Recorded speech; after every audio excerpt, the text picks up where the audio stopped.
Hello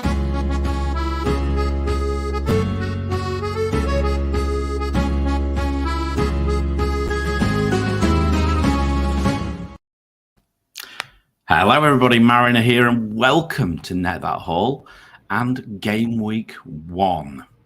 We are finally here. Gabe, you are also waiting for the season to begin with bated breath. How are you doing, my friend? My breath is bated, Mariner. It feels it's an interesting paradox. I feel like this day, this pod is coming like a little bit too soon. Like I'm almost not quite prepared, but it's also been a long wait. So it's a weird feeling, but I'm going to shake it off. I'm going to power through this thing.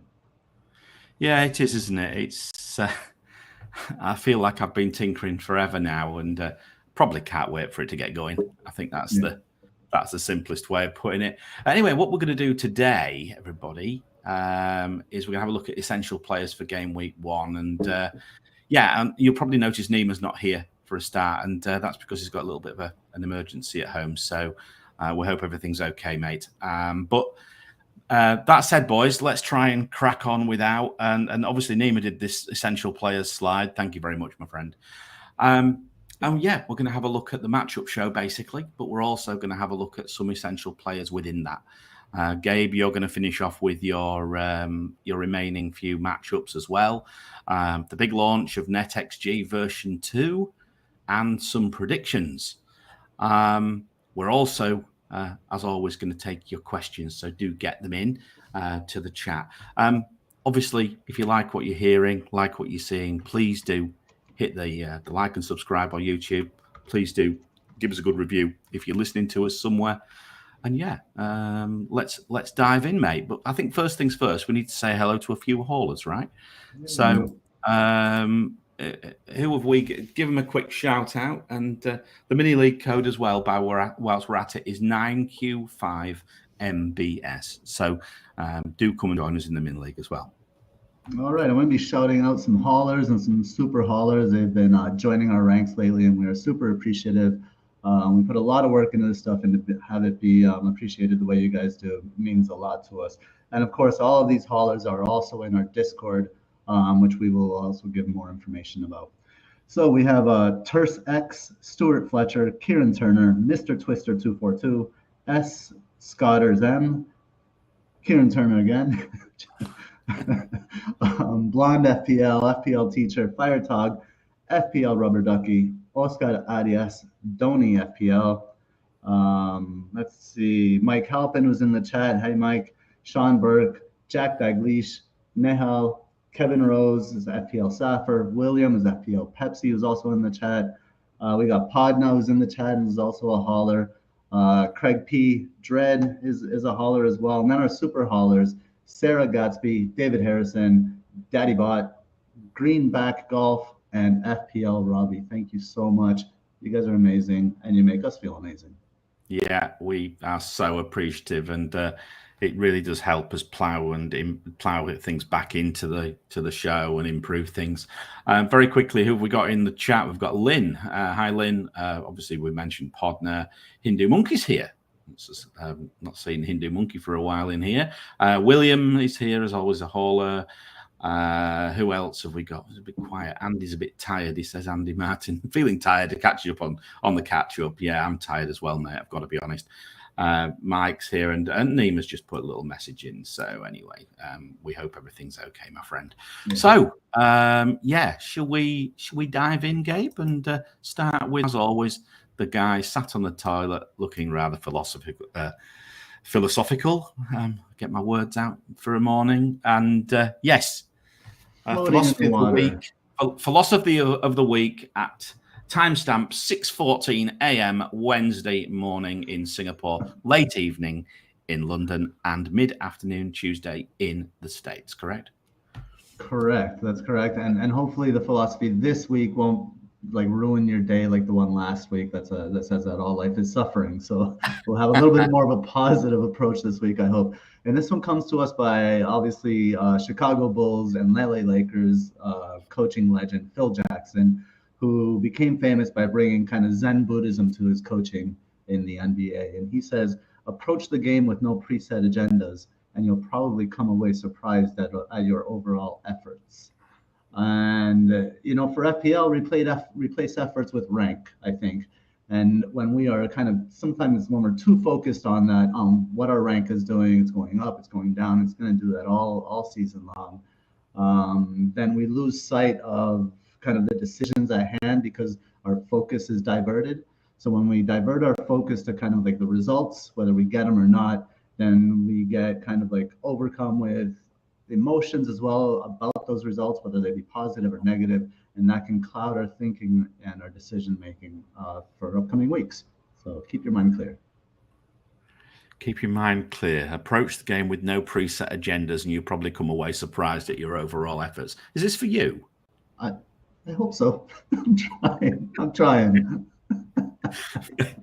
Approach the game with no preset agendas, Harvey Barnes, and you'll probably come away surprised at your overall efforts. Buy some Spurs. Tottenham Hotspur. Yeah. Basically. I mean, yeah, they're all for me, man, to be perfectly honest. All for me. And the next one you've got to be a bit careful with is Darwin Núñez, right? Ooh. I think he's your next #1 target. I've got that funny feeling we might be having some conversations. I hope we have questions on Darwin Núñez. We might be having some conversations later on. Yeah, and before we get into it, we're not going to roast any teams tonight, are we? We're not going to do any RMTs because we're going to do a special one as well later in the week. So I think Thursday, so we're going to roast your team, not rate your team. We're going to roast it in typical Net That Hall fashion. So yeah, we'll put a shout out for those for some teams probably tomorrow. I would guess. All right, matchups, Gabe. We're down to the big two, Liverpool and Manchester City. I suppose it makes sense to finish with these two. So do you want to crack those, and then we'll dive into this week's numbers? Okay. Let me move it on. Sorry. There we go. Half asleep, mate. Well, you're cute, Mariner. Okay, here we go.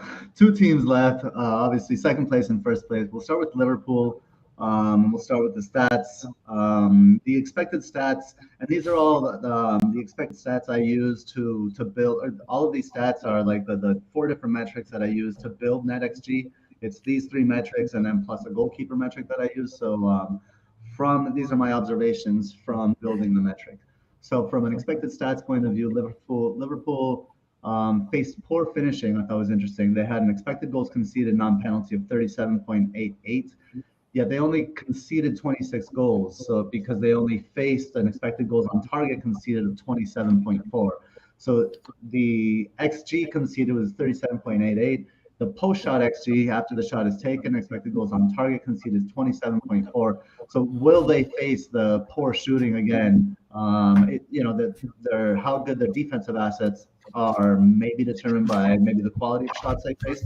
Although Alisson is a pretty good goalkeeper as far as shot stopping is concerned. He's usually about even in terms of expected goals prevented. So that's something to keep an eye on moving forward.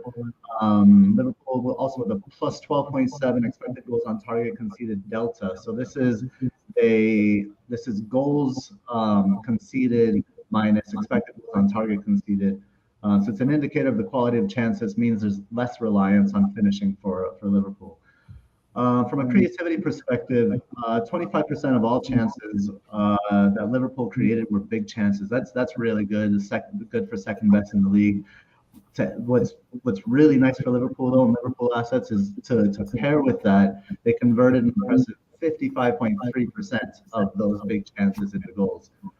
So they had 73 big chances, which were 15 more than Manchester City with 58. So if they continue to create those big chances and they can continue to convert them at that rate, obviously, that's kind of where their bread and butter is. Shots, only 8 goals scored outside the box last season, which is a testament to their chances created. Obviously, if they're taking more shots in the box or scoring more goals in the box, that many more goals in the box, and scoring so few goals outside the box, it's probably because they're creating the chances and they don't need the goals from outside the box. But they did concede an average of about one more shot in the box per 90 than Man City last season, which, I mean, Man City defense last season was top notch. It was rivaled by no others from a statistical perspective. So that'll probably, I do see that continuing, although it may be more even while Laporte is still injured at Man City. NetxG, so there's no Premier League data for the opponent, Fulham, so there's no NetxG to go with it, but they obviously have consistent probability of 2 or 3 goals. The tactical focus here, these are observations from the Community Shield. So Salah's pulling defenders wide, looking for 1v1s in those isolated areas on the outside of the box there. And that opens up a gap for TAA to step inside as an inverted winger. Now, a lot of people think that this is going to be a change in system for them. But I think this is more like a new use of a weapon rather than a change in style. I think they will alternate back and forth between Salah inside and Trent outside, and Trent inside and Salah outside. We can go to the next slide. Before we jump on, I think it's worth, whilst we've got this on the screen, I think it's probably worth touching on Liverpool as an overall topic anyway, Gabe. It's just, I think they're just so important. So, I mean, I put a tweet out earlier in the week about which rank your Liverpool assets in order. I also just put that actually in the chat as well, so it'd be interesting to see what people have to say.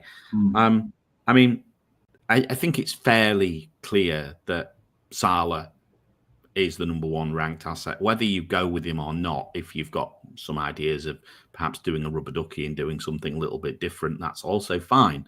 But let's say Salah's #1 asset, Trent is #2, and then you have probably 3 choices. You have Robbo, you have Diaz, or you have Alisson. Now, you're shaking your head. You're probably going to say, who are you going to say, Robertson straight away? No. I think it really just depends on the structure you want to play with. I realize that. I'm going with Diaz. I'm going with Diaz because of the other options in defense, like to go from Robertson to say James or something like that. I think it's different than going Diaz somewhere else. Yeah, I mean, if we just look at it in isolation, though, and I think it's worth looking at it in isolation, because the topic I want to bring up is Robertson against Alisson. Robertson is $1.5 million more expensive. I, for example, have tinkered a little bit in the last week or two with, possibly a relatively short-term sort of move of Alisson instead of Robertson, to give me that little bit more money, to push more money into a 5-3-2 structure. And if you plug it into the various calculation programs, FPL Review, for example, shout out to them. I think what they do is excellent. It actually does give the teams a bounce, because you're putting that 5th defender is all of a sudden turning into like I say, a Perisic or someone like that, rather than someone who's probably just not, these 4.5s. I think is started off looking great, but now I'm not quite so sure just how good those 4.5s are. I feel like it's you either have them or you don't, you have a 4 or you have the higher prices. So I mean, it's an interesting debate. I am interested in Alisson. What's your take on that Robertson Alisson sort of thing? I mean, I don't think you could look at it in a vacuum when you're basically taking away the 1.5 and eliminating potential attacking returns and bonuses. Yeah. And you're putting that in theory, you're putting that into another position where you want to get more returns. So what the balance is there is kind of hard to tell without knowing where that money's going and how it's going to be used. And even if we did know the player that it was being invested in, we don't know what the delta is going to be until it's too late, until it's hindsight, right? Yeah. So yeah. I mean, I think it's worth a conversation though, for sure. If you think that 1.5 million if the delta of the 1.5 million lost would be more gained at a different position, maybe it is a big difference at a different position, and if it is, I think that's definitely worth consideration, especially at the beginning. Yeah, I mean, we'll come on to the matchups in a bit, but for example, a lot of people have got Neto in their team. Now, if you look at the matchups for Wolves, they're not particularly good. So, you know, is the 5.5 defender going to outscore a 5.5 netter?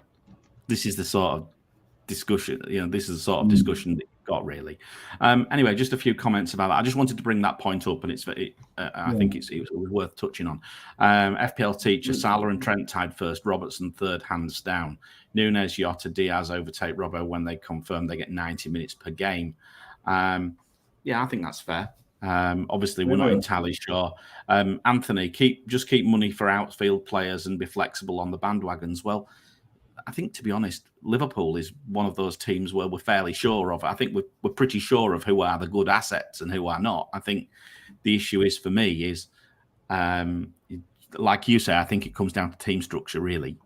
I'm not saying any of them are particularly bad picks, even Nunes, but saying that I don't see myself getting to him early doors. I think I'm more of a watch and wait with players like that than a jump and hope for, you know, and hope for the best and hope in 30 minutes he can do what you want him to. Yeah. So here's a question from Craig P for you. Yeah. Does the bounce also work if you put Ederson in instead of Allison Mariner, given at the same price? I think that's a different sort of question because there's a lot more City assets there. I think we're coming on to City now. Let's move on to City right now. Okay. One quick question from teacher.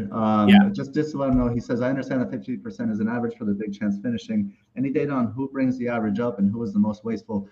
No, but that's a great question and certainly something to look into. Maybe I'll look into that and throw that in the Discord, teacher.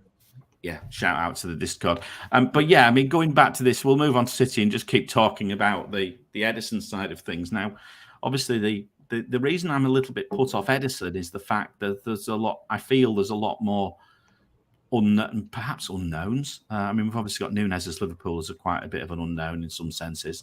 But with respect to City, I feel I might want to leave a gap in midfield to decide which way to go. So that's one reason why I'm thinking at this moment against Ederson.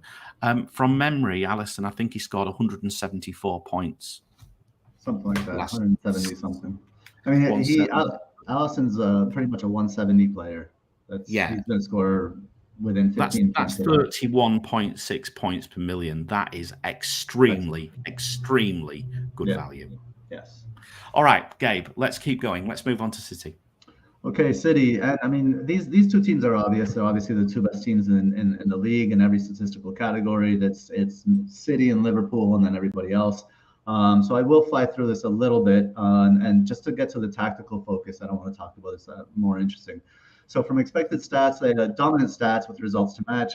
XG of 98, they scored 99. XG of 98.92, they scored 99 goals. Expected goals conceded non-penalty 25.39. Goals conceded on penalty 24. So all their stats look like that. They all line up.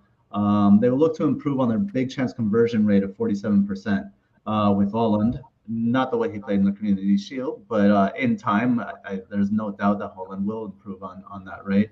But they need to work on their patterns of play and the timing of those patterns. They don't have any zonal imbalances. They're pretty even across the board from a creativity perspective. Shots, only 8 goals scored. Oh, that was for Liverpool. Their NetxG was interesting. I think Liverpool would probably have the highest NetxG, but amongst the teams that I was able to have data for, Premier League data for, which is the only data that I use for NetxG, Man City actually has the best NetxG score this week, so they would probably be like my vice captain or my second choice.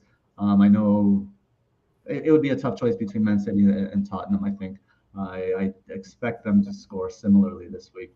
So observations from the Community Shield. So watching Cancelo play on the left gave me football blue balls.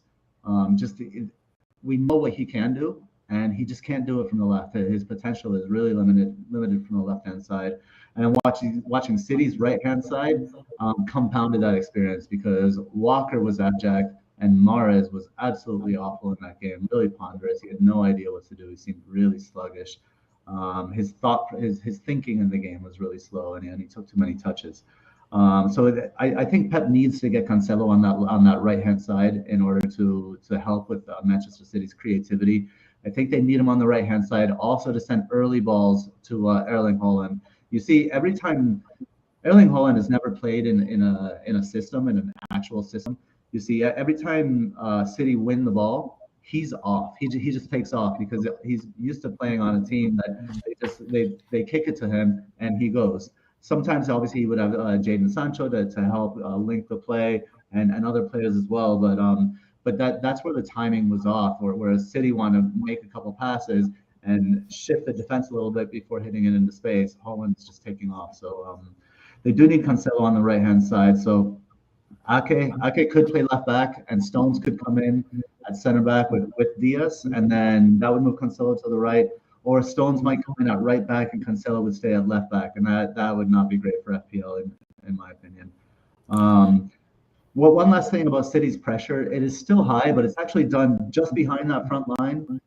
It is kind of one level deeper. They don't do it from the very front level, and I think they do that in order to create the space for Haaland to counter. But like I said, the timing is off. Yeah, I mean, again, a few questions here. Bernie Sanders, I think you probably answered it, but surely now City aren't signing Cucurella, Walker becomes nailed and therefore better value than Edison for similar returns. I think, look, he's 5 million, but, you know, have you just given the option that Walker is not nailed, actually, because Cancelo could jump across to the right, Ake could go to the left, and Stones could go in the middle. Maybe he's not as nailed as you think, Bernie. I don't know. What do you think, Gabe? I don't think Walker's nailed at all, especially after that performance. I thought he was terrible. Terrible with the ball, terrible without the ball. Positioning was bad. The only thing Walker is somehow he's still fast. So I think Walker is more at risk than Ake. Ake played better than Walker, in my opinion. Yeah, fair enough. And so and a tactical question really about this weekend. So from Aviz? Even defensively, wouldn't it make sense to move Cancelo to the right and maybe Ake as left back to counter Bowen?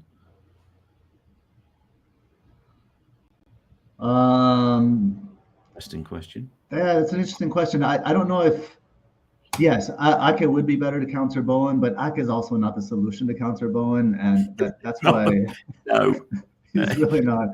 And that's why City really need a left back. They need Cucurella. I do think that they're going to spend the 50 mil. Yeah, fair enough. So if you were, I mean, we can touch on City now just for a couple of minutes. I mean, obviously another huge debate. I think you've already said about Mahrez that, you know, you said what I wanted to hear, that you didn't particularly like him, which is fine because that's my biggest bias, as people tend to know. Look, I'm on Cancelo. I'm back on Haaland now. I'm thinking, given the fact I've seen that NetxG, I actually think Haaland's got a better chance of getting something this week, which makes me think that I'm actually not going to go Kane. It could still change. I am really flip-flopping on that one. Crazy amount of flip-flop at the moment. And I still have not ruled out going Kane to Haaland at the end of game week 1. Regarding the midfield, I think that's a much, much tougher question. And that's one reason why I'm still thinking I might just start with 2 City rather than 3, just so that I've got that flexibility. I'm not sure what people are thinking about in the chat, whether they're going to do the same or if anybody's double. I mean, I can see the argument for double up on City defense for sure, but does that, if you go in Haaland as well, does that then lock you into a -4 or some surgery to actually get that right City midfielder? And I think it's going to be. I still maintain I think it's going to be Foden. So that's where I am. I'm not prepared to take a gamble on Grealish personally, right? But he could be very good value at 7 million. What's your view? I mean, I think if I was looking to Grealish to do something in the Community Shield, and again, I wasn't too impressed with him. I thought he was too far away from the box. Foden hasn't played on the right in a couple of years. He did used to play more on the right, but he hasn't in a while. I don't know if they're going to move him back there. You know, Julian Alvarez could break the game, obviously. And so if Julian Alvarez begins to start on the right, then you want to have that, you know, well, I mean, you just move whoever to bring that person in. But I think it'll be the same with me. I'll start with 2 City players. I have Ake and Cancelo right now, and I'm on Kane. But like you know, if I go Haaland, I won't go 3 City, so I'll move Ake out, and then there'll be a little bit of roulette going on right there. FPL Teacher says that, and I think this is a really good point, because it's impossible to pick a player that delivers, for a City player that delivers 2 game weeks in a row. And even when they're scoring a bunch of goals, I think that's true, that because they spread it around so much. Holland could be the exception this season because of the type of player he is and what he's been brought in to do. How do you think the 5 substitute rule is going to affect City assets, though? Because they don't need to be on the pitch that long, right? But they don't need to be on the pitch an hour to get 2 returns. They can come on at 70 minutes and get 2 returns, you know, and there'll be a lot more of that going on. Yeah, so, but you don't want to play that risk, play that game if you don't have to, right? It's the cost of it. It's the opportunity cost, isn't it? I think it comes down to the fact that they're not 5.5 million. They're not 5 million like Leon Bailey, who might come on in the second half if Gerrard if he changed his structure, right? It's they're 8 million, and you know you need some certainty. I agree. I think it's quite difficult, but that's why I think I'm going to hold fire on my 3rd City asset for now. Firetog has a comment here. He says KDB played alongside Holland until they made changes. Then he dropped deeper and they looked better. Do we think City will prefer the latter formation, and does this impact KDB's numbers?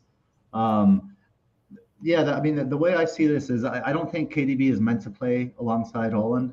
I think KDB will play in the hole to connect. And if you go back, I'll retweet this. I wrote a Jadon Sancho thread last season, and I think KDB will be will serve a similar role to that Jadon Sancho served at Dortmund and have the same kind of connection with Holland. But he will do that from a more central area. So KDB will, he'll drop deep to collect the ball. But when he does that, when he collects the ball, Holland should be given instructions to begin his run. And KDB, it should be a quick turn, and then Holland will have the space. If KDB pushes too high, he brings defenders with him, and that takes away Holland's space. So I don't see KDB pushed so high as the season unfolds. Yeah. And I mean, Holland had an absurdly high XG as well, didn't he? We can't forget that. Yes, he missed a sitter.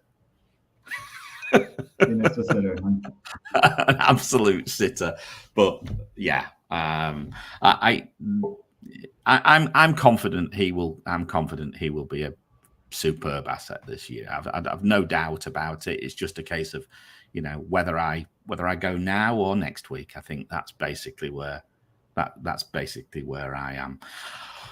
Right. All right, Gabe. I think what we'll do now is I know you want to announce a league that the Haulers are taking part in this season. Yes. So I'll let you do that, and we'll play a little intro for it. It'll give me a chance to exercise my vocal cords with a little drink. So do you want to introduce it, and then I'll hit play? Yeah, sure. So this is a league, and actually today was the live draft of the MVPs. It's the Strikers, Keepers, Losers, Weepers community tournament. And it's an enormous league. There are hundreds of players, I think over 500, 600 players in it or something like that.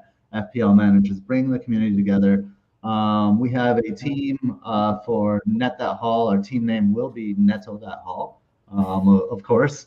And so we created a little video for just to thank everybody for taking part and to welcome them on the team. And I'm honored. I'm excited to announce that the MVP, so the MVP draft was earlier today, and we have Mark Sutherns, the FPL Godfather, as our Netto That Hall MVP. So super happy to have him, really fortunate. And yeah, I hope you enjoy the video. It's just a little promo video. I think it pumps people up. I get pumped up. I still watch it every once in a while. It's certainly going to wake me up anyway. Hold on a second.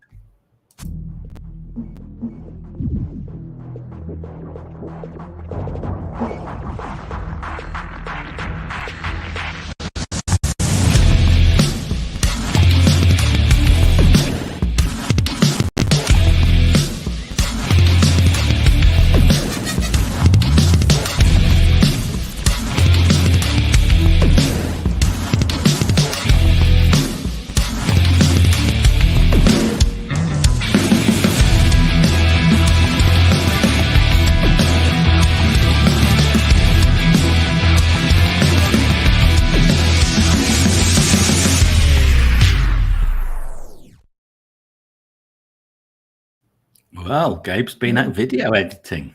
I quite like it actually. I would have preferred the but anyway, I still like it. So I think we'll make one with the sea shanty and just Mark Sutherns, like different poses of Mark Sutherns and the little sea shanty in the background. I think that'll be good. I'm a bit disappointed. I'm not the MVP. You didn't qualify yet. Do it again. Well, Hindu Monkey was in the chat and he's asking where the trophy is. He thinks there's been some tomfoolery, some shenanigans going on. Your trophy for number one. There it is, champion. That says in the video too. Content Creators League as well, actually. Yeah, there you go. But it's not the same Content Creators League as the one that our friend was claiming. But look, nope. I think we just had a look at the OR. No more beef. No more beef. I'm off beef. Hey, I'm a pescatarian, so you'll never find beef around here. I'm off beef. So, right, it's 31 minutes in. What we're going to do now is we're going to have a very, very quick look at some of the numbers. And I'm going to really quickly rattle through this because some of it is repeat. All right. So we're just summarizing what we've actually been talking about for the last 3 or 4 weeks. So let's go into it fairly quickly. And I think the important thing to say is that we need to actually show the matchups, but what we don't often see is we don't show the ranks. So I think this week we need to start with the ranks themselves. So, all right. So just to remind you, head over to the Evergreen fixture difficulty content, which is on the channel on YouTube, to be able to understand how it works. All right. But to summarize, attack at home and away, defense at home and away are ranked 0 to 7. 0 is the best, 7's the worst. The reason that's like that is because it's based on Ben Krellin's planner when I originally set this up. So you can actually feed these numbers straight into Sir Ben Krellin's spreadsheet if you are a subscriber of that. And I personally have done. And I've actually put that into the Discord chat just for people to have a look at it as well to see how it looks. All right, so let's have a quick look at attack, home and away. So what have we got? So we've obviously got teams. We've got the attack for the full season, attack for the last few games of the season, the attacking fixture difficulty, and then what's known as ATVAR, which is attacking variance, which basically says whether a team was better or worse at the end of last season compared to the overall. Of course, we are starting afresh, but this is where we ended up last season. So what did we have at home? Obviously, City and Liverpool, fairly standout, okay, 0.9 and 1. Spurs, 1.6, Arsenal, 2.1, Chelsea, 2.4, and Leicester, 2.8. So Leicester came good towards the end of the season. You can see that by an improving VAR of -0.7.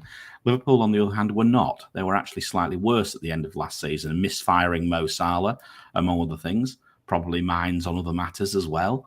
But yes, they weren't so good at the end of last season. Now at the bottom, newly promoted teams, no data, best estimation based on the difficulty being 73% more difficult than the championship. That's all we can do. Not like Gabe, he doesn't bother with even any predictions. I have to, because I have to try and get some form of matchup somehow.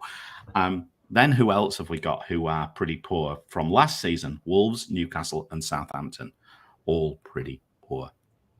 There are loads of caveats, as you know, so feel free to shoot anything down in the chat. I probably won't agree with you, but there we go. I think the thing is, at the end of the day, everybody's fixture difficulties are slightly different.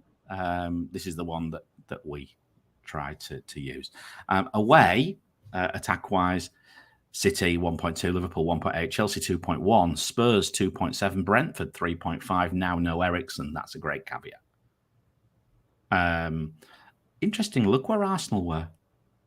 4.5, quite a long way down. That'll be interesting to see how that plays out. I think they clearly, I have to say, they looked incredible. Who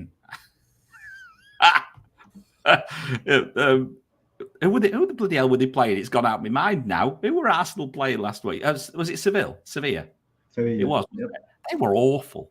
They were bloody awful, but Arsenal looked really, really good as well. Admitting that was at home. I think it's going to take a while for that to correct, given the way I know the fixed difficulty works. So you have to consider that from a caveat. But what I would say is, and I'll maintain this, I don't think this first game is that easy for them. I think if you're going treble Arsenal, I think you're going treble Arsenal for a period of time, not necessarily just for the first. Not don't be too disheartened if it's a tougher game against Palace. From my side, bad Forest, Wolves. Sorry, Forest, Bournemouth, Everton, Palace. Attack away from home, not good at all. Then obviously that Fulham as well. So Gabe, anything you want to any caveats you want to pick out on this? I think that's the simplest way to look at it. Can you spot any more caveats which you would probably question? Yeah, so I mean, let's start with home. I think the first one is Liverpool. That red 2.1 bad form. I think that comes from Salah since after AFCON. We know he tailed off after that. What else? So just go down there. Chelsea, it's a 0.8 red. I expect that to be worse. However, I don't expect that to be worse against Everton in their first matchup. I think it'll be quite a controlled game against Everton. I do predict like a Chelsea 2-0 win, something like that. And then I think Chelsea with some more difficult matchups will drop a little bit in terms of their attack when things get a little bit more complicated.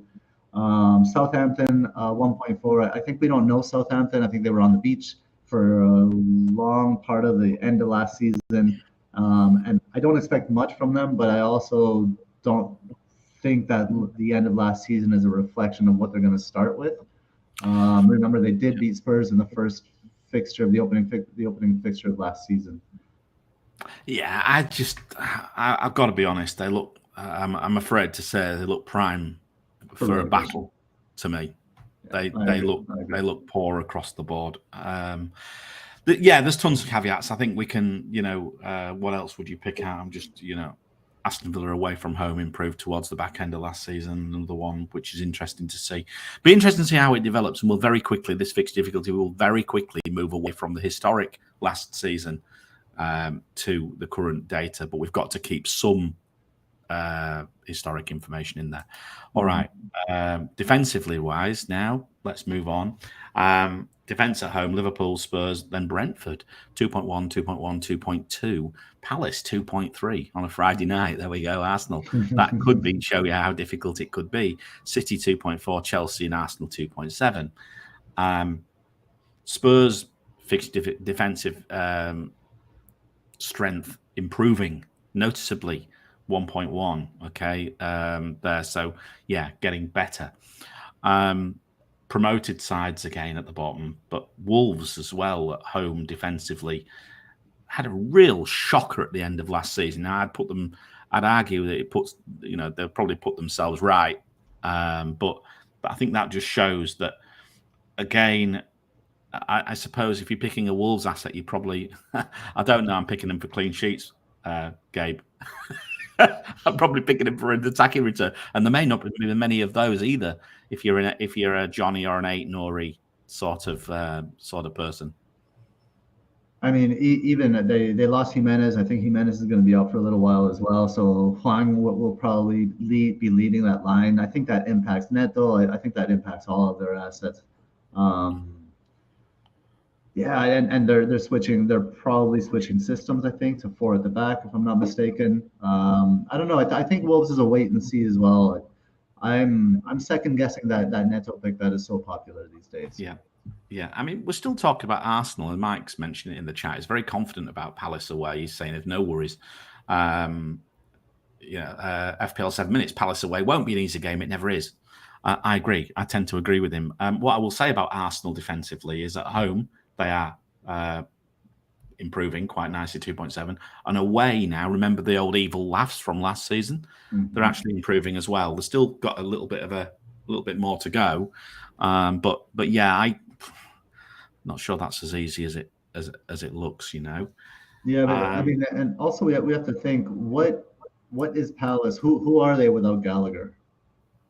True. Yeah, and then another great caveat. Exactly. Another great caveat. What are Brighton without Bissouma? What are, and probably what are Brighton without Bissouma and Cucurella? Maybe even worse, by the looks of things. So yeah, all some challenges. I'm cooling on Brighton defensive assets as well at this moment in time. I've got to be honest with you. Mm-hmm.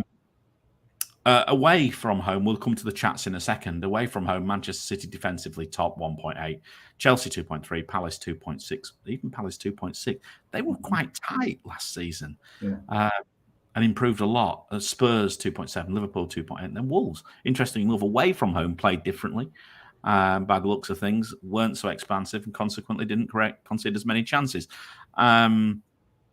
Southampton were awful away from home last year. Awful, but at the end of last season, even worse. It was really, the end of last season just really killed Southampton. Yeah. Typically, Southampton are actually, they open up at home. At home, Hasenhuttl likes to play in front of the crowd, and he presses a lot more. And away, they typically sit more in a shell. But nothing worked, especially towards the end of that season. Nothing worked for the entire season with a 5.6 ranking. Yeah. I'd argue. I genuinely see them. I mean, I know the others are above them, but I don't think that's necessarily true. I had to put them somewhere with respect to the statistics, but I think what it does do is it just shows that Southampton are particularly extremely targetable for this week. We'll come on to the matchups in a few moments. Gabe, I'll go very quickly. I know we're going to look at the NetxG in a second, but I'm just going to keep going on the fixture difficulties. For this week, the fixture difficulties, we can see them. Oh, whoops, no, we can't see them. I need to put the right slide onto the screen. There we go. So we can see them there. Obviously, you see them if you're listening to us. Do come to the show. You'll see these fixture difficulties. I've obviously highlighted. You've got the first 10 game weeks now, so you can look at that to your heart's content. On the far side, you can see the average of the sum for game week 1 to 5 matchups. So the higher the number, the better. 6 to 10 again, the same again. But if we concentrate on game week 1 attack wise, we can see that Spurs have the best matchup, 4.3. Liverpool second best, 3.3. And then we have Leicester, City, and Chelsea. So Arsenal are not there. I think that was what we were expecting. Gabe, 4.3 and 3.3. I think those. Let's put it this way. I think Spurs' matchup. Can you? I know you're not a lover of Spurs, right? Or you've not. So should we say? I think that's not the right term. I think you've got this historic. You've had this historic reticence to go for Spurs. Yes. One of the questions we've got today is, are players essential for game week 1? Is owning a Spurs attacking asset essential for game week 1, given that matchup? What's your perspective? I don't think so. I don't think they're essential, especially game week 1. We know so little, right? I mean, the worst matchup for game week 1 is Arsenal away to Palace. And the highest owned player is Gabriel Jesus, forward for Arsenal. So I think that's how you play game week 1. We don't know what kind of form these players are going to come in with, but it's, you look at Spurs or versus Southampton, and then you compare it to Liverpool versus Fulham, right? So you start comparing your premiums. For me, Salah is the one to go for in game week 1, first and foremost. I think the reason that matchup, the FDR here is lower than the Spurs Southampton is because this is data from the championship, obviously, and this is right for Fulham, and Fulham had a ton of possession in the championship. Their whole style of play, that everything's going to change when they don't have the ball. So, what does that look like for Fulham? Whereas Southampton, they've been here before. They beat Spurs last season in this fixture. If it happens again, it would be a surprise, but it wouldn't be out of the question as much as Fulham beating Liverpool. So I go for Salah against a promoted team as more essential than a Spurs player. Yep, and there's some smoke signals coming out of Fulham as well, that they're struggling with the number of players they've got. There's not been enough investment. There's maybe a bit of people making their excuses already, I think. possibly, which does again favour the Liverpool the assets. I think I look at this honestly. I tend to agree with Teacher. It does imply a Kane-Son captaincy. We'll see what comes out in the metric later on. But that said, I think when we talk about captaincy, we'll talk about ownership as well. I think Kane and Son combining could hurt you. if they don't, you probably expect that they probably will combine if they get something. Salah, I have Kane. Salah could hurt you a lot more. Salah would hurt you a lot more if he gets a hat trick. Yeah, and he has a habit of starting fast, right? Yes, he does. Yes. Yeah. All right, so that's that part of it. Defensively, let's have a quick look at these matchups again. We've obviously we don't need to talk about who's bad because we're already talking about. But let's talk about who's good. Spurs have Palace have got a very good matchup against Arsenal. We've already know the caveats. It's completely changed, I think. But let's see how that goes. I still think that is a tougher game than what some give it credit for. Newcastle against Forest. Newcastle, interestingly, this is thinking about even the older information, not the fact that they've actually now got Botman and players like that. That could be interesting. But saying that, Forest to me have also changed a lot. And you know me, I'm a bit of a closet Forest fan deep down. That's a tough one to call. I think it's very difficult to call that. Let's look at the ones we do know. We do know a lot more about.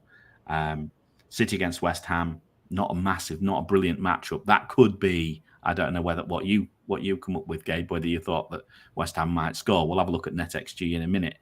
Aston Villa against Bournemouth, good matchup. Defensively as well. Chelsea against Everton, good matchup. Even though it's away. It's away. And I put James back in my draft because me too. He's back in my 5-3-2 draft actually. Even he's in my 4-4-2 draft, which may become a 5-3-2 draft. I'm not sure because of the Neto thing. I might drop Neto. Yeah. But I think James at almost 40% owned with the first match against Everton. It's too much of a risk to go without him.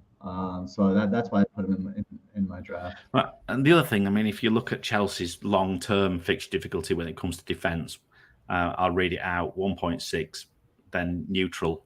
Spurs, isn't it? Then 1.1, 1.6, 1.9, 1.5, 2.3. Positive matchups. There's no negative matchups in the first 7 game weeks. Yeah. So, I mean, obviously, there's more caveats. No Rudiger. More caveats. This is why we take all this with a pinch of salt, and this is why it's so important to do that.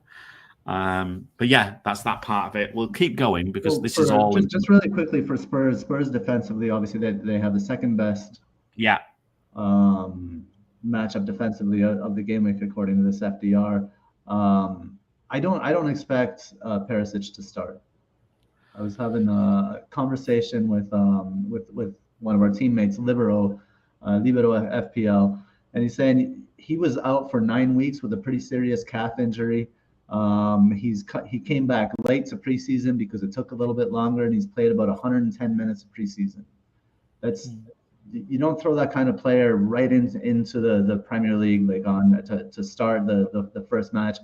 I do think Perisic will probably come in as a sub the first match, maybe in as a sub the second match, especially when they also have trust in Sessegnon. Conte likes Sessegnon. Sessegnon played well last season. I think it'll be Sessegnon starting for the first match or two. Yeah, it's a bit of a concern. I mean, he did play 75 minutes last game week, didn't? Oh, the last pre-season friendly, didn't he? He did. I think that was a kind of meaningless one against who was it against?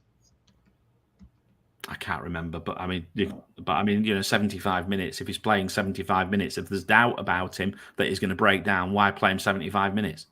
Why not take him off?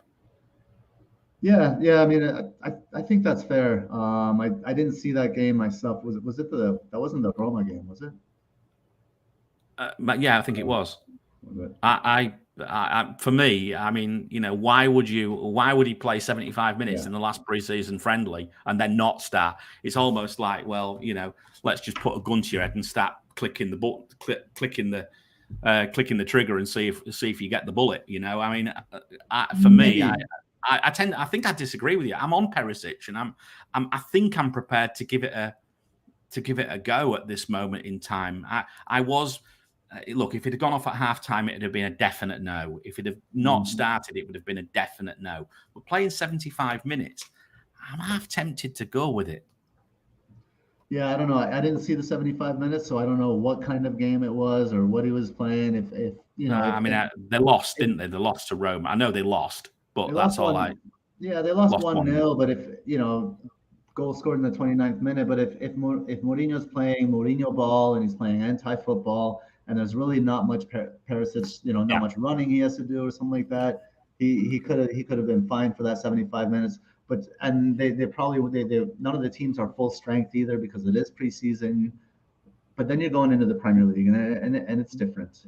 I think even though it is Southampton, the intensity will be much different.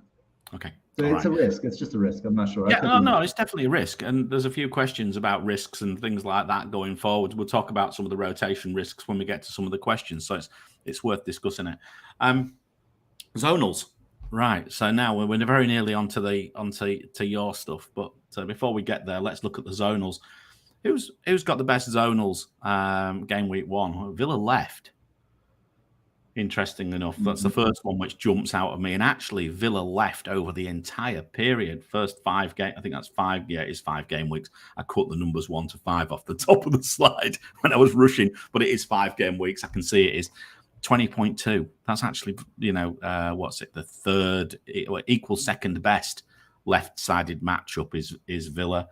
4.3, 3.8, 3.8, 4.5, 3.8, all fairly solid matchups for Villa and this week as well. I think that's an interesting one to look at, actually. I think, you know, could we be looking at, is it a Luca Dean time again? I noticed when I was preparing the slides, he was your roomie pick at the end of last season for a couple of games.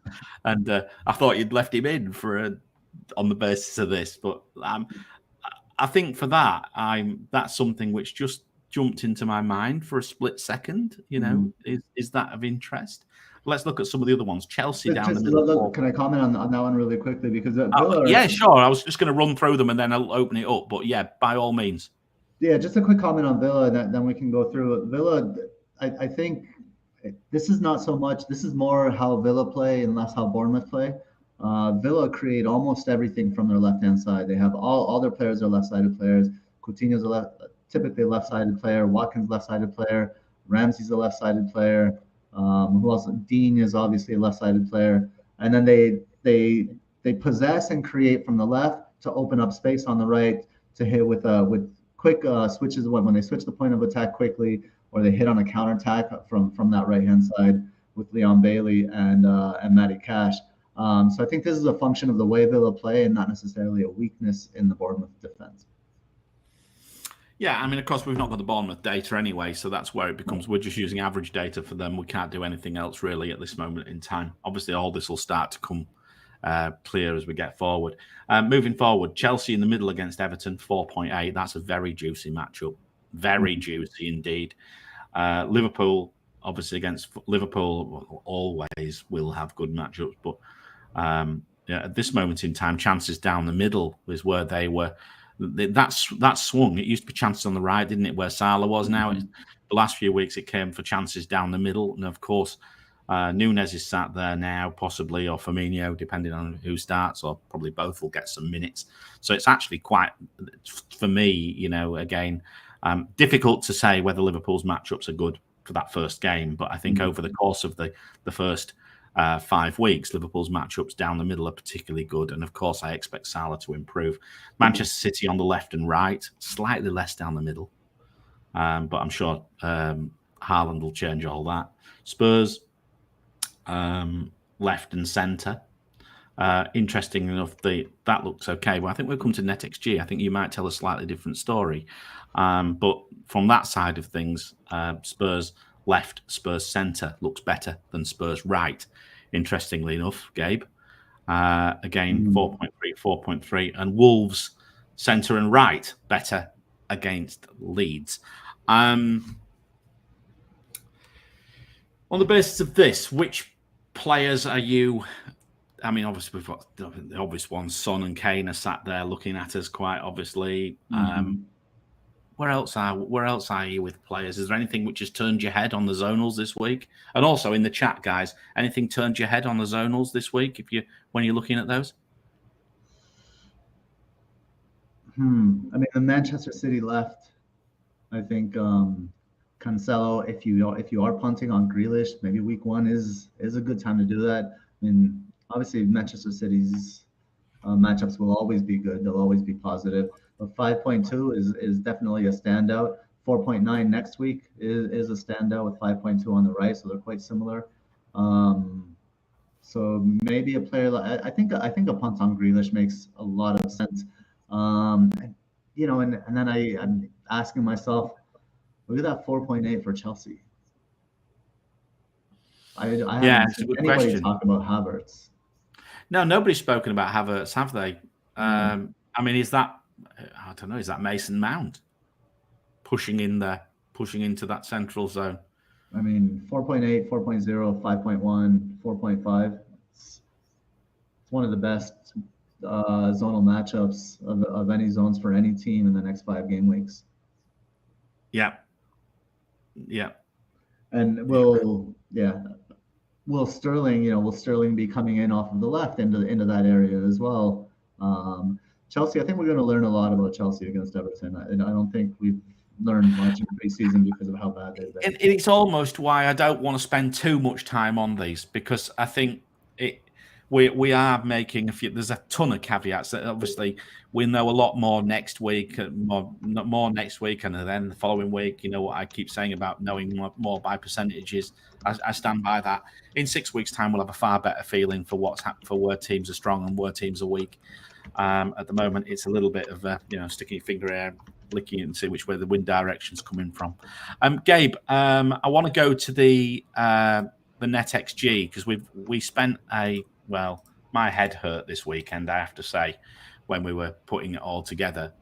But from my side, I find this quite interesting, and I particularly like the predictions of whether it's 1 goal, 2 goals, 3 goals, because I think what we might do is ultimately look at it from a basis of whether a team's hauling or not.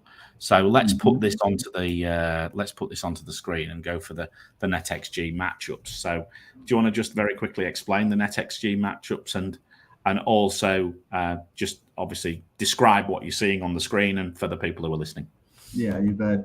So the NetxG matchups, they come from. I started with it last year and developed it last year sometime, and it's kind of morphed into it's a conglomerate of several metrics. So we have an expected data metric. We have that deals with expected goals, non-penalty, and expected goals on target. So pre-shot and post-shot model. We have a creativity metric that deals with big chances and shots in the box and shots in the 6 and stuff like that. And then there is a shots metric as well. Sorry, the creativity is big chances. The shots metric is shots in the box, shots in the 6. And then finally, there's a goalkeeper qualifier based on their expected goals prevented to kind of like come together, and we match up team against team. And then what we do is run a function that gives us a predictor of how many goals based on the shots metric. So the goal predictor is a predictor based on like XG per shot and how we calculate our shots metric. So just to run through these matchups here, let's see. So let's see, Arsenal away to Crystal Palace is 1.4. I don't know, should I read all of these out, Mariner? Or... I mean, what we've got, if you want to just touch on the top 3 for a start, we've obviously got Manchester City as the best NetxG of 1.89. We have Chelsea second best, 1.77. Spurs third best, 1.62. And Wolves, 1.59. Yeah, thanks to Leeds. The color coding. So the 0 goals and 1 goals, it is green for a low probability of 0 goals and red for a high probability of 0 and 1 goals. And then after 2 and 3 goals, it gets flipped. It's green for a high probability of 2 goals and red for a low probability of 2+ goals. Because what we're trying to do is obviously find those halls. And this is so we're looking for the green across the board, and that's why you'll see Man City is green for 0 goals because it's low. It's 8.4%. It's the lowest, and you'll see it higher across the board. And I want to touch on Man City because look how high the 4+ goals, the probability of 4+ goals is for Manchester City is 17.2%. So NetxG, the highest NetxG for Manchester City is 28%. So it predicts 2 goals. But if that's 28, there's 9% difference between 2 goals and 4 or more goals for Manchester City. So I find that these probabilities give us kind of like some context. Whereas we could say if we tell somebody, well, there's the highest likelihood that Manchester City will score 2 goals against West Ham, that says one thing. But if we say, look, there's only a 9% difference that they'll score 4 or more goals, then it tells us how certain those 2 goals are. So like 2 goals is almost nailed for Manchester City, I think, in this game. And I do actually expect them to score 3. So that's just on one way to read it. So you mentioned the top 3. Let's go with the bottom ones here. We have, and these are, I only use Premier League data. I don't kind of use championship data and then take 2/3 of it or anything like that. So this is just the teams that are not facing a promoted team. Yeah, and interesting enough, this is where it really does make this Kane and Haaland decision, as FPL 7 Minutes is saying in the chat, just how difficult in a sense that decision is, because that's actually the opposite in some senses to where I was coming from. I actually think that Spurs is a very, very good matchup against Southampton, whereas you think maybe not quite so. You still think it's more, you see, I mean, you've got 33.7 chance of 1 goal for Spurs, 27% chance for 2. So more chance of 1 goal than 2. But they're quite close. I would say that's within like a range of error. So I would say that they're pretty equal. But then to add to that, I think the fact that there's 13.8% chance of 3 goals. But there's 18% chance of 0 goals. So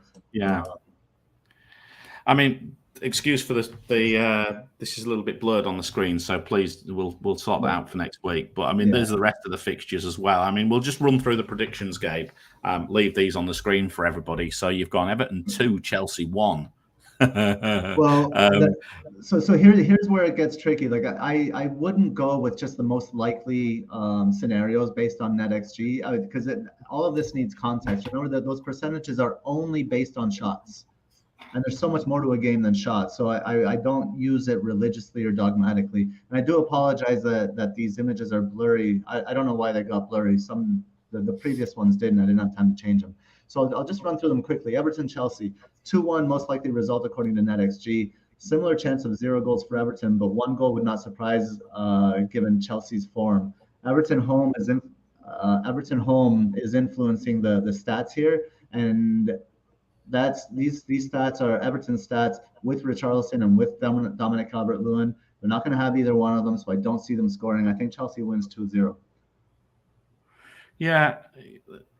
Interesting. I think we've so many things we don't know. For me, I just think I think Everton at home is not easy. Everton away, I should say, for Chelsea is not easy, but I still trust Chelsea to a certain extent. We'll quickly whiz through these, Gabe, and try and get the questions. I think everybody wants the questions. So Leeds against Wolves, interestingly, not particularly good for either of the teams, quite frankly. Not necessarily a high-scoring game by the looks of things.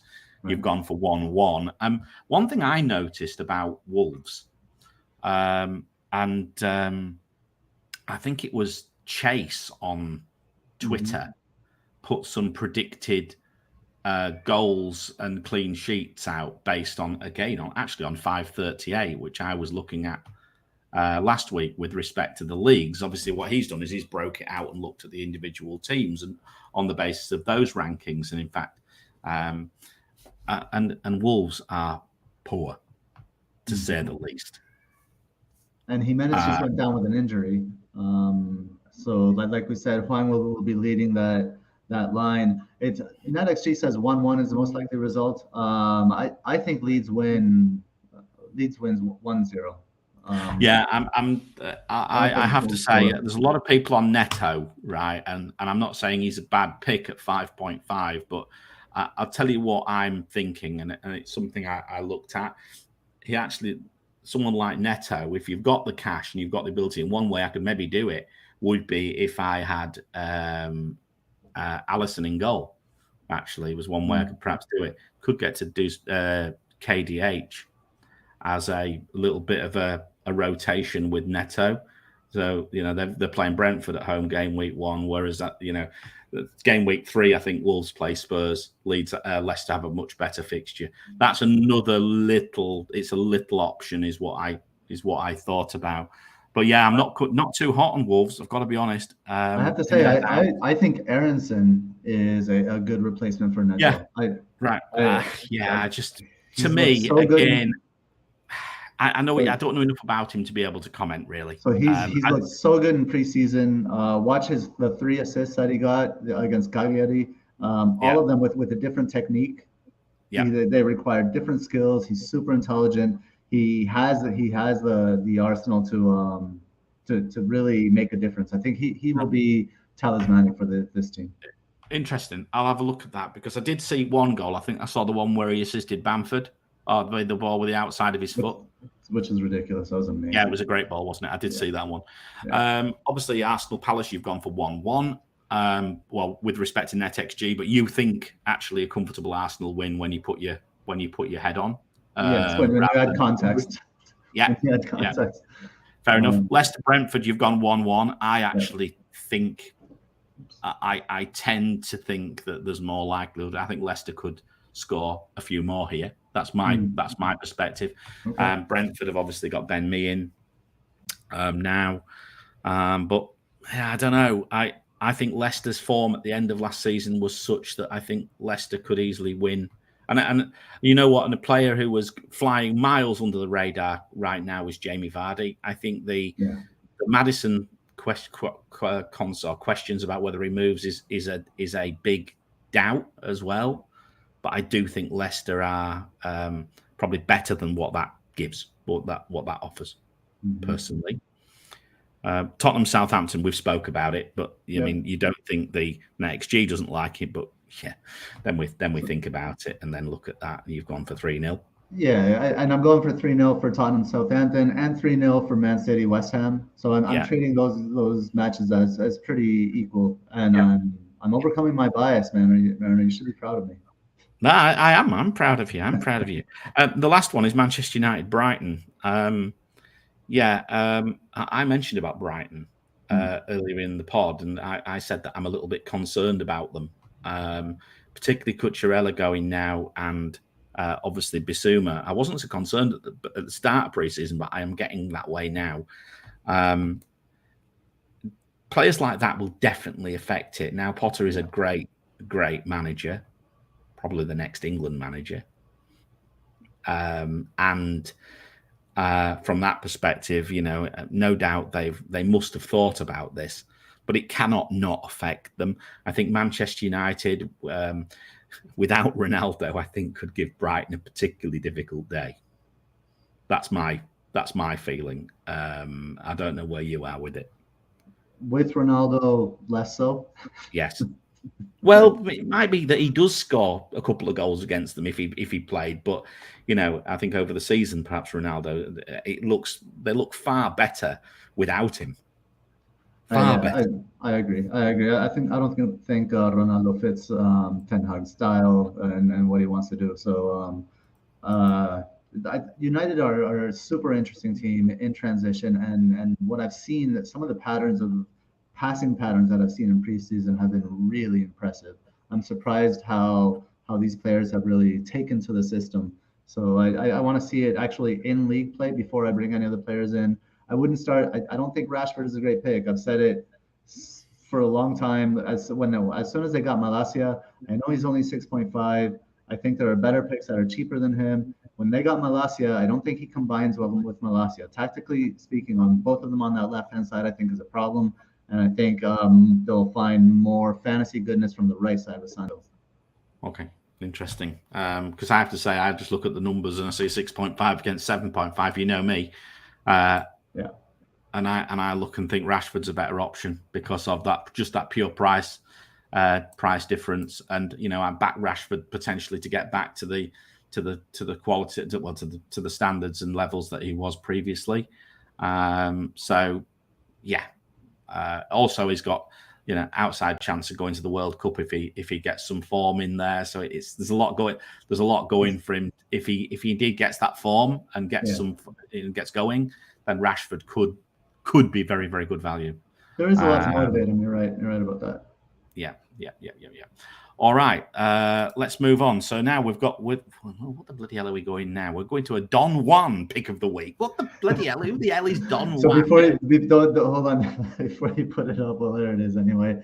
So I've done the Little Prince pick of the week, the Alchemist pick of the week, and we're moving to the Don Juan pick of the week. This is a book by Carlos Castañeda about a shaman and the shaman's teaching.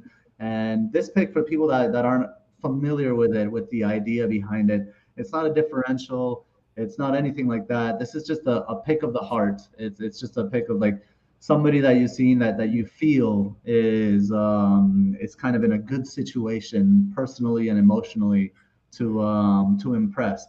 And Leon Bailey, this week it's Leon Bailey, and I'll read the quote in just a second. So it's Leon Bailey, 5 million. He's away to Bournemouth.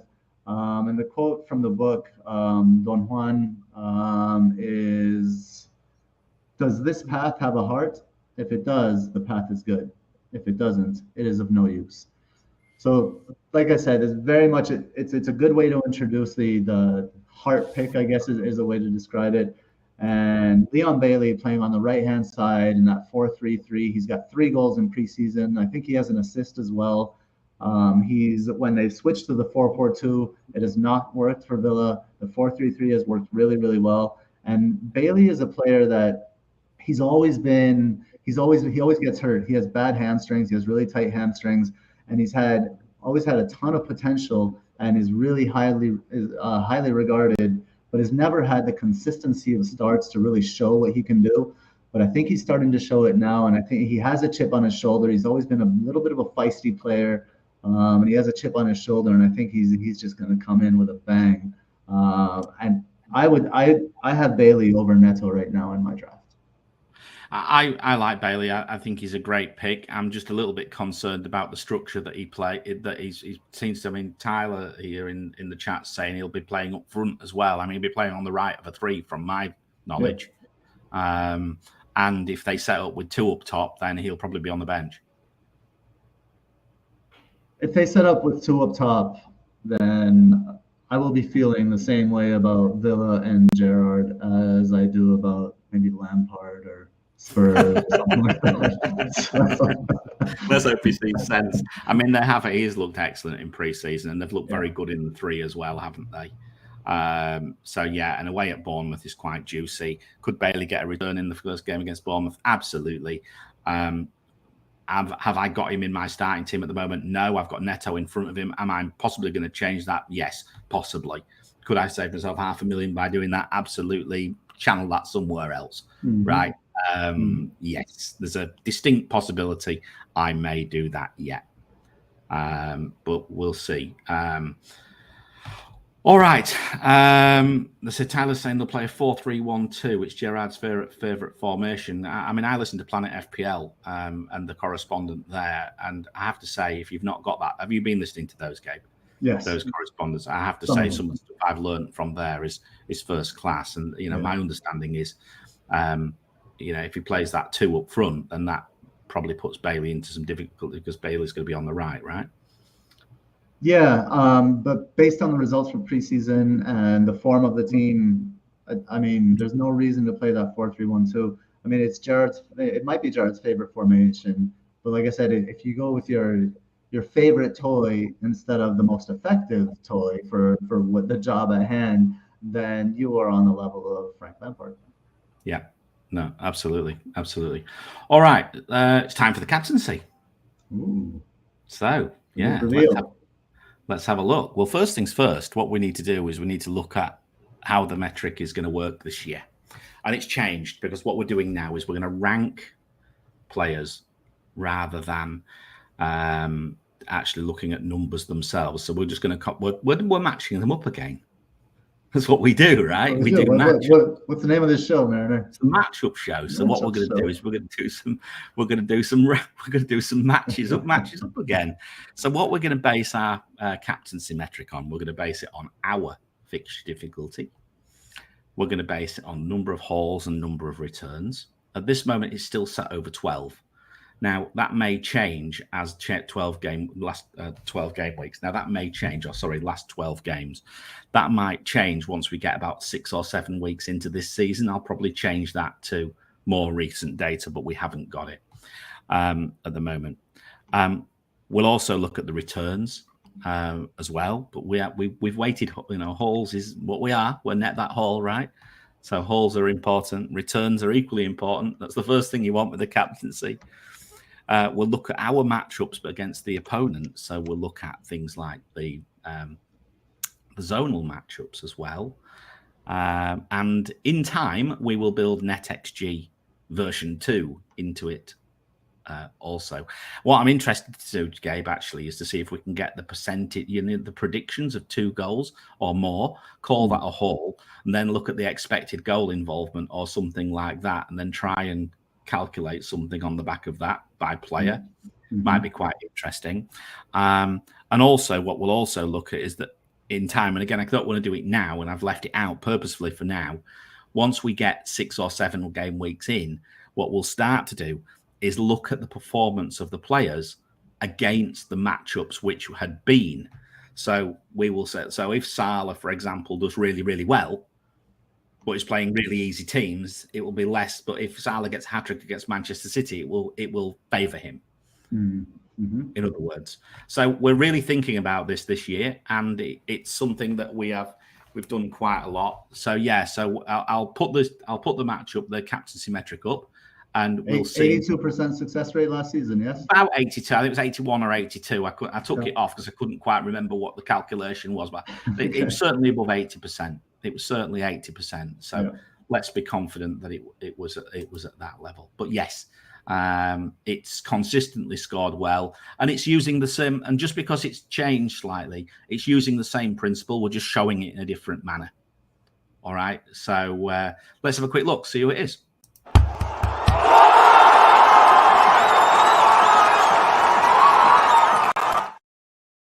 All right, there we go. It's Harry Kane. Harry Kane is top of the metric this week. I love the ownership that you've included the ownership this season. Yeah, nice. I've just realised I've left Jota in there. I should have took him off because he's injured. But anyway, there we go. That makes the slide look a bit messy.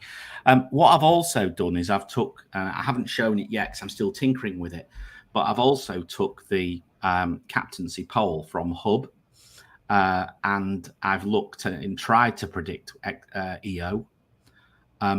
Obviously we have to talk about it overall, not just the top 10k or something like that. So because obviously there isn't a top 10k right now, but I would be very surprised if Salah isn't 120% EO. So I think that would be from that perspective. That I think that tells you why Salah is a concern if you don't captain him. But let's face it, let's look at it. So fixture difficulty, Son and Kane, number 1. Haul ranks, Son and Kane equal 2. Return ranks, Kane 1, Son 5. That's over 12 game weeks, by the way. But this is, don't worry about if it's 1 and 5. Matchup ranks is interesting. Spurs' matchups aren't quite so good. And do you know what's pulled that down, Gabe? Actually, I did include NetxG. The NetxG's just pulled them back a tiny bit. All right, just a tiny bit. But don't worry about that because that's all the positions. All the different positions and everything. left, centre, right by however many. So 17 is not terrible. What it just shows is it's not quite as, it's still in the top quarter, but it's not quite where it, with respect to where it, where some of them are. Prediction, expected points, okay, things like that as well. Yeah, and so the zonals are in the matchup side of things. And yeah, basically, we are still waiting fixture difficulty, and I think that's important to say. I think no matter what we do here, something I learned very quickly with captaincy metrics is that fixture is very important. Very important. So we've stuck with our fixture difficulty all the way through the captaincy metrics live so far, and it has always come through. So I don't see why it doesn't come through again this year. So yeah. So anyway, so the captaincy, and this was the last when I took the screenshot, or the last time I put the data in, the ownership might have changed slightly. Kane 24% owned, number 1. Son 26% owned, number 2. Salah 56% owned, 3. Diaz very close behind him actually, 4. Then Robertson, then Trent. Vardy 7. Now, Vardy, again, I think there's certain things have not go against him a little bit in this metric. I actually think he's very, very close to being a extremely good captain shout for this week. But I think, look, how do we put it? How do we look at captaincy? The way I look at it is that for now, I am not prepared to deviate from the masses. Game week 1, I may own Kane yet. I may not. Even if I own Kane, my perspective is I will be captaining Salah on the basis of that EO. Even if I own Kane, which makes me think, why own him? But saying that, I suppose that does give me a little bit of a safe comfort blanket if indeed I did own Kane. I've got the summary of it in a second. I'll come on to that. Is there anything that you would, anything you agree with, disagree with? Kane over Son. I mean, it's Kane over Son's an interesting one because it's not taking into account the extra point and the clean sheet. And that's something to consider, right? Yeah, I don't know. I think Kane over Son makes sense because penalties. Pens for sure, but also I think Kane's. Well, this is the last 12, right? This is from the last 12. Yes. Yeah. And I don't know. Kane I think Kane underperformed at the beginning of last season for quite some time. But what I'll say about Salah is he had a poor end of the season. So this is kind of like the worse the data gets for Salah. And so you have the ownership, and you have the fact that the haul rank is quite low at 28, and the return rank at 21 because of those depressed stats at the end of last season. And we've seen in preseason and up until now that he seems to be back to himself. So if we take season data from Salah from last season, my sense is that Salah would jump to the top of the metric. And that's why I would favor Salah over Kane and Son. The other thing that I'm noticing is Diaz over Robbo. Yeah. When selecting your 3 Liverpool, maybe use the metric to select that third one, and Diaz. But that's fixture difficulty. I think predominantly that's going to be the fixture difficulty. So you could argue that Robertson actually has a 2 fixture difficulty for attacking returns as well, right? Attack against defensive fixture difficulty. So I think personally, that is, I have to say, it's super close. Super close. Yeah. Okay. I really can't split them. I don't think either of them are bad picks, right? I just think, would I captain a defender in game week 1? Probably not. Game week 1 is a quite often a high scoring game week, which makes me think about the 5-3-2. I've got to be honest. But that said,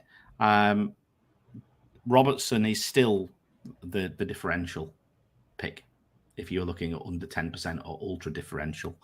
Then very closely followed by Vardy, who I like a lot. Basically, this is what we're going to do this week. From this season is we're going to give you a couple or 2 or 3 options for captaincy, and we'll try and track them. So obviously, the overall captaincy is Kane. Vice captain will be Son. Depending on the ownership of the player who is the overall, we'll offer a sword or a shield pick. If it's a week where the EO, the high EO player is top of the metric, we'll offer a sword. If it's not, we'll offer a shield. In this week, we're offering a shield pick. In this case, it's Salah. Okay, and the differential is Andy Robertson. But that could, in fact, on a previous slide, the pre-slide, which I actually shared in Discord, I think it was Jamie Vardy to start with. But it just changed. There was a little bit of data. There was a couple of little tweaks I needed to do. But it went to Robertson. But you could put Jamie Vardy in there as a differential pick without a shadow of a doubt. In fact, ultra differential pick. Not just differential, ultra differential. So yeah, that's the captaincy. Have we got any questions on the captaincy, Gabe, which we need to have a look at? Not directly for captaincy, no. Just a couple of reactions, but no questions on the captaincy. Craig here has a question of where Holland might fit in that in the metric given the NetxG numbers. Right. Okay. All right. So we've got that. So we need to move to some questions. We've got some questions in Discord. I've just realised I think I did add the questions in Discord, and now I can't find them. It's typical. So let me just put this onto the screen, and what we'll do, I think, in the other screen on the other screen, I will just go to Discord itself and pick things up. So bear with me a second. Is there any questions in the chat before we start? Then we'll quickly, whilst I'm just hunting. Do you have any sense where Holland would be on the metric there, Mariner? It's impossible It's hard at the moment. Yeah, we've no data, right? It relies on hauls, returns, all these things. So we will just have to start him. Like, for example, if he gets a return in game week 1, we'll factor that in. I don't think. I have a question for you. Should we name our community team Net That Holland? I can do. Netto That Holland. Go with the double. Netto That Holland. Netto That Holland. Who knows? Right. All right. Anyway, let's have a look for these YouTube questions. All right. So, all right. Here we go, Gabe. So here's the first question from Discord. Trossard. With Trossard's end to the season being good end to the season last year after formation change and scoring a hat-trick at the weekend, does he come into your considerations? Personally, I already have Martinelli, but Trossard could be a useful placeholder. And if he doesn't work out, there's other 6.5 assets in there. That's from FPL_CP, a hauler of ours. What's your view on Trossard? He got his returns from wing-back, didn't he? He did, but it's not a real wing back the way the way you might think of it, because of the way Potter plays, like it's just in and out of formation or out of possession. I'm going to bring this up one quick second because I did write about this for Brighton. There we go. So I mean, Trossard is not an option for me. I think there are. I prefer a punt on Bailey or something like that. But let's see. So they are in possession. They're kind of like a 3-4-3 or a 4-2-3-1. When they're in that 3-4-3, what happens is Trossard will play on at the wing back there. But when they get the ball, he pushes forward. And what happens is usually the defensive mid will slide in to the back to kind of complete the back four. and then there's other rotation, and then they turn into a 4-2-3-1, and Trossard becomes that winger. So he may line up as a wing back, but he certainly doesn't play as a wing back. I can't go for a Brighton attacker when there are so many kind of like options in more prolific teams available. I can see what he's talking about, a placeholder, though. If you've got any doubt about a player like Rashford and you want to sit and wait, the other trouble is they're away at Manchester United first game of the season. That maybe not a bad matchup against the Manchester United defence, but you know, it is a player I have toyed with, but I'm not going to go there personally. Right. All right. Next question from FPL Teacher. What's the true value of triple Arsenal, by the looks of things? Gabriel, so triple Gabriel, Martinelli, and Jesus. Mag? Who the hell's Mag? I don't know. Anyway, and is there a reason to own Saka, Odegaard, or Tomiyasu based on the zonal matchups? Well, look, it's quite a difficult question to answer in short order. But I actually triple Gabriel Martinelli, Gabriel Magalhaes. Yeah, triple. I say, yeah. I get it now. Yeah, sorry. Again, early doors. Martinelli. Okay. I don't hate that triple, actually. What about you? I like it. It's cheap, isn't it? The good thing about it is it's cheap. I mean, look at my name, Mariner. You think I'm not going to like that triple up? I have to get that triple up. Good point. I mean, look, Martinelli over Saka just for price. Odegaard on stats, I'm not so keen. Tomiyasu injured or coming back, so early. If you want a 4.5, it's an interesting debate. Ben White or Saliba. I have toyed with that 4.5, but I've moved off it. Yeah, I don't know either. But yeah, captaincy options. Right, would he be able to? This is again from FPL Teacher. Would be able to suggest a set of players to own, including Salah, as best captaincy from game week 1 to 5. The best captaincy rotation I have found is Salah and Haaland. What about you? Did you look at that? That's one reason why, you know, I was thinking Spurs. I think Spurs in game week 3. Spurs play Wolves at home, and I think Liverpool play Manchester United, and that's, I think, I'm not quite sure where City are from my memory. I've not got that in front of me, but yeah, from what I looked at, it was Haaland and was Haaland and Salah. Nehal, 3 questions. Better value, Arsenal attack or defence? Get a little better value. Yeah. Is probably better value is Martinelli. Best value. Yeah. Best All value. right. I think Gabriel is a potentially extremely good value at 8. Jesus at 8 million. Gabriel. Jesus, yeah, there's 3 of them. Jesus is a great option against that. So yeah, absolutely. Gabriel FC, as Mike Halpin says. Is a Manchester City attacker essential for the Bournemouth game, or Captain Cancelo can help you clear that void? No, I think it's absolutely essential. That game could be a cricket score. I agree. And what do you read into Scott Parker's comments? Are there a fixture target early doors? My answer is absolutely yes. Yes. In fact, I think Fulham and Bournemouth are targetable. Yeah. I think Southampton are targetable as well. I'm not sure about Forest. I can't quite work them out. We'll see. What's the name of the manager there? He has his way, and they're very systemic. And I think for those reasons, they're wait and see. I don't think they're whipping boys like the other ones. No, I'm not sure. Well, I mean, you know, they're going to find it tough coming up, of course, but you know. Maybe I give them the best chance at the moment by their investment that they've actually spent to actually do okay. But it certainly seems like the smoke signals coming out of both Bournemouth and Fulham are not particularly good. It seems like the excuses are being made already. Yeah. All right. On the Twitter questions, there was 4 of them which I pulled out. Is Cancelo essential from FPL Negan?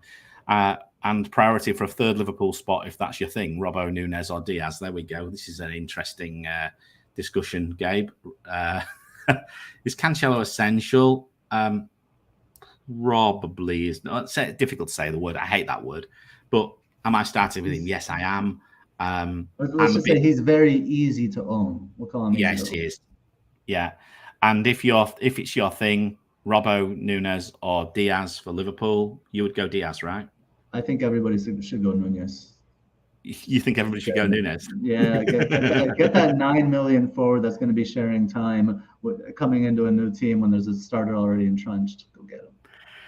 Yeah, it's a difficult. I mean, look, I tell you, I've listened to some really, really massively polar difference in views of all this, right? I late risers fully on him. He loves him. Thinks it's right up his street.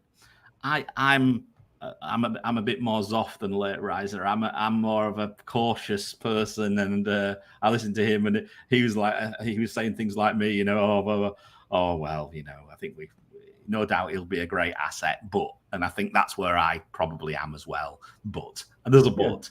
The but is Firmino, without a doubt. But could he come off the bench and score 2 goals? Absolutely. Sure. Would you want to spend 9 million on a player who just comes off the bench? Is my question. Absolutely not. To start with, yeah, absolutely not.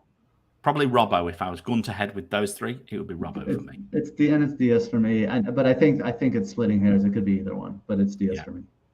Yeah. AM at this City LUFC. Given Perisic's age and minutes, would you rather have Perisic and White, or Dyer, or Royale and Gabriel as defensive pairings for the same cash? I mean, I just think Perisic is, even with his age, I think potentially, you know, he's been bought for a reason, right? He's been brought in for a reason. He fits the way that Spurs play. I think he can be an extremely good option. I'm prepared to overlook that. I think if I'm having a punt, I'm having a punt there, personally. Having a punt with Perisic? Perisic, yeah. And if I had to, I'd go White, because I actually don't think White's a terrible pick. He'll play on the right to start with, then he might drop into centre half after into the back four. If and when Tomiyasu comes back in. I also don't like the Eric Dyer. At the moment I see Eric Dyer mentioned there, I don't like it. Royale, is he nailed? Gabriel clearly is, but he's $500,000 more expensive than White, and White's going to start. So when are you going to play your first wildcard? What's your view? So the nice thing about this community tournament is we have this chat, right? And with these really great managers that we have on board, and here's something from Libero FPL, who's this guy. If you've interacted with him on Twitter, he's a super eye test guy. He really knows the game, and you know, Conte was not optimistic about Perisic. You know, he said Perisic is working very well. I think tomorrow he could have a part of the training. This was July 13th, this is a while ago, of the training session with us. So he hadn't even trained then. He hadn't even done any preseason on July 13th. He said, we are very satisfied because his recovery is going fast, and back in London, he will be able to join in more. He went through a very serious injury that could become even more serious. I have calf issues myself, and my Achilles swells up. And Perisic has already had a setback. They're playing Southampton. Why not play Sessegnon? Why? I mean, honestly, why risk Perisic? Because a bunch of people have him in their fantasy teams. I don't think it doesn't make sense from a coaching perspective. It doesn't make sense for Conte to throw him in there in the first match against shit opponent. I think Perisic sits the first game, and I don't think you should get Dyer either. So I don't know if you want to get Perisic, and maybe if you can like take the benching, say he doesn't start, and you can take it that first week, you might have a Bailey that could come in instead, something like that. I prefer the Perisic and White combo though. Right. Okay. Yeah, it's food for thought. Here's something from Tiller. Conte did say I've just seen that. He's not the Ivan Perisic I know, which isn't a good sign. When did he say that? That was, I think, 2 days ago, if I'm not mistaken. I don't have the tweet in front of me. Well, if that was quite reasonable, that's a bit of an issue. Yeah, I don't know. Doherty for 0.5 cheaper, yeah. But, I mean, he's probably going to start, but is he going to keep his spot?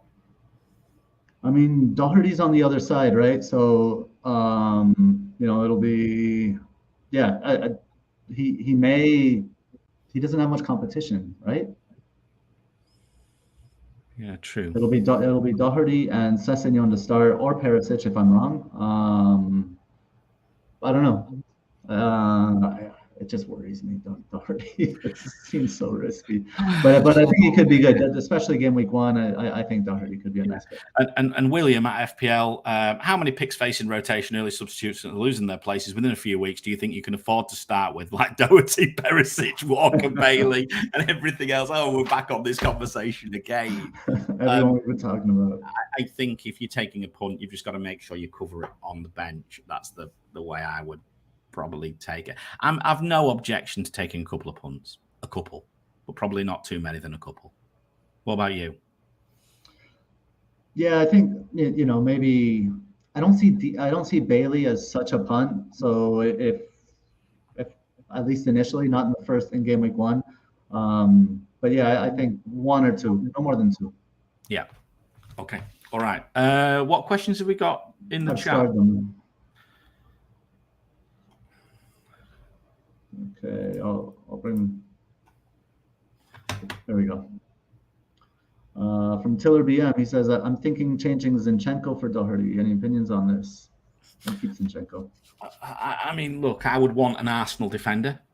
Yeah. Or goalkeeper. So I would consider Ramsdale. If you were going to Doherty, I'd probably consider Ramsdale as your goalkeeper. Personally. I mean, Doherty and Ramsdale will save you $1 million, right? Over Zinchenko and Lloris. Yeah. We'd have to see your other, you know, the other players on your team as well. Yeah, but I mean, my initial thing is just have, if you try and cover both defenses. Yeah. You know, I mean, my concern is, you know, I mean, I might end up going Doherty if that's the case, if there's a doubt on Perisic, because I mean, Doherty clearly is great value. Mm-hmm. He's $500,000 cheaper than Lloris, who is also in my thoughts, actually. Mm-hmm. Got to be honest, he's been in my drafts. I think he's a good pick. I like Lloris. Yeah. Okay, next question from Khalid Tayar. Hi guys, can I ask you Robertson with Trippier or Bailey or James with Perisic and Neto? Robertson with Trippier and Bailey, or James. Trippier and Bailey, or James with Perisic and Neto.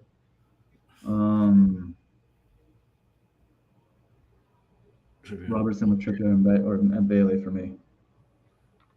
Robertson, Trippier, Bailey. I agree. I don't like the Neto pick. I think that's probably why I'm thinking about it. I'm cooling on that Neto pick almost daily. The more stats, and you know me, I'm a bit of a stat man. The more stats I look at, the more I don't like them. Mm-hmm. Okay. What else have we got? All right. We got FPL 7 minutes here. Good friend in Canada. Does Madison potentially going to Newcastle rule him out as being a legitimate option to start the season? Yes, for me. And makes him a really interesting option moving forward once Newcastle's fixtures change. If Newcastle plays a 4-3-3 and Madison's on the right side of that 4-3-3, I think it could be dynamite.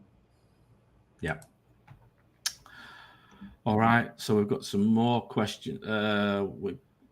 We've got the same question a couple of times. There's one. Is it Tyler? You've got it. We put it both on at the same time. Who's the best 5 million defender except Trippier? Well, that's a great question. We just, you know, oh my, where do you start here? Where do you start? Zinchenko, Gabriel, brilliant headed matchups for the first couple of weeks. I love him for that. I mean, both of those are great options. Gabriel, Zinchenko. I think Ake is a good option to get into the City defense to start. Not without risk, of course. I could be wrong about the Pep rotation. Do you know the devil in me, the little devil on my shoulders telling me Gabriel, and I'll tell you why. Because Martinelli's on set pieces or some set pieces, and I own him as well. And I'm just thinking, can I sneak a double return out of a Martinelli and a Gabriel. You know, for that reason, I think they're more likely to combine. Probably, I call that a stack, man. That's stacking them. Hey, stack it. You know me, I love my stacking. You're stacking. Stack it all the time, don't I? I do that all the time, and it works. It's worked in the past, and I just think that Gabriel's a bit of a monster when it comes to headers. I think he's about the only real headed threat that Arsenal possibly have. Looking at the expected header, the headed chances from last season, anyway. Yeah, I like him, so I think I'd go with Gabriel. I think I like Zinchenko because he might play midfield. He'll be moved around. I think he'll be used in that Cancelo role as a creative hub. I think he'll get a lot of assists. Would he be more likely to be rotated playing there than Gabriel in the middle of defense? No, I think they're both pretty nailed because Zinchenko can move from the left defensive mid to left back, and we don't know. Tierney might not even be healthy yet. Not sure. Yeah. Here's a question, just to throw the spanner in the works here. It's not so much a question, but more a comment. Other side of the coin would be Conte playing Perisic in an easier game with regard to the fixture that he needs. I hate this game sometimes. There's definitely room for other perspectives, and that is one you could take, and he might go that way. I could be completely wrong about this. It's just from a coaching perspective, I wouldn't risk a marquee signing of mine that's integral to the way we play because of his shot creating actions. One of the best in the world as far as shot creating actions. I would want him for the long run instead of risking him in the easy game. But yeah, it's you could take that other perspective as well, TOT-SOU. Fair enough. Anything else we need to talk about, or should we just get out of here? There's one more question. Jones Bloke came in thinking of Salah and Son with Jesus and Wilson would mean going without Kane or Haaland. Am I mad? Would still have TIA, Robbo, and Cancelo. I don't think it's mad at all. I still believe the value is not in the forward line, other than Jesus. But so I don't think you need to absolutely go with a premium forward. Obviously, your structure is impacted. I've got a problem with this. You do? Yeah, I do. Yeah, I have a problem with this. Is he going to move Son to KDB in game week 2? Because if he doesn't, you need a giant sofa, right? A giant sofa. Yeah, move Son to KDB game week 2. Why not? Yeah. But that would be my caveat. That would be my caveat on that Salah Son. Yeah. Move Son to KDB in game week 2. Yeah. Lock that move in. Be prepared to lock that move in. Probably have $500,000 sat in the bank just in case KDB scores a couple and jumps straight up in price, and you don't, just in case, and you miss it. But yeah, I have no problem with Salah and Son. Jesus and Wilson. I mean, I've got a problem with Wilson, but that's just my problem with Wilson. I mean, what I would say about Callum Wilson is that he's another player who starts quick, then he gets injured. So. Generally speaking, with Callum Wilson, he'll get 3 or 4 returns, then get crocked. That's where I am. I don't hate it though. I don't hate it. Interesting note from Tyler. Spence plays right wing back who they've just signed. That's Doherty's risk. Yeah, I knew there was a risk there. I don't think he'll necessarily start, but that's his risk, right? James from Planet FPL said that. I always want to call him DJ Spence. Jed Spence is a few. Gabe, spam again. Sorry. Do you want to deal with it? Oh, hold on. We got spam going on. Okay, so you got that Jones bloke, Hokey with Son and KDB. So just really quickly on Spence. So James from Planet FPL said that Conte didn't even want Spence, that he was a Levy purchase, and that he would be someone for the future. Yeah. Teacher, we'll take one more question, mate, then we need to get out of here, buddy, because I've got to go to work. So, Chelsea's defences look so poor. Yeah, okay. All right, well, I've got a baby crying. I've got to go to work. Okay. I'll tell you what, Teach, we'll take the question in in the Discord. I think what we'll do is we'll get out of here. Gabe, thank you very much for coming on. We're doing a wreck that wreck my team, roast my team, wreck that draft, or whatever we want to call it. Roast that draft, or or roast that draft, or roast my team. Roast my team on Thursday, probably. I will hope to be there as well. Hopefully, Nima's back for it as well. We all send him all the best wishes for the difficulties he's having. As I said a bit at the start, become a hauler today. You've got everything and more in the Discord chat. You've also the links in the comments, by the way, and do hit like and subscribe before you leave. The mini league code is 9Q5MBS. Do join that as well. You need to try and beat us. We were all up there last year, so you need to try. If you fancy trying to beat Mariner and Nima and was like Gabe, we weren't far away. You were in there. You were kicking around in there. But we need to get you up there in top 10 this year, right? So no more bias, right? No more bias. You guys can help me with that. I think I'm off to a decent start.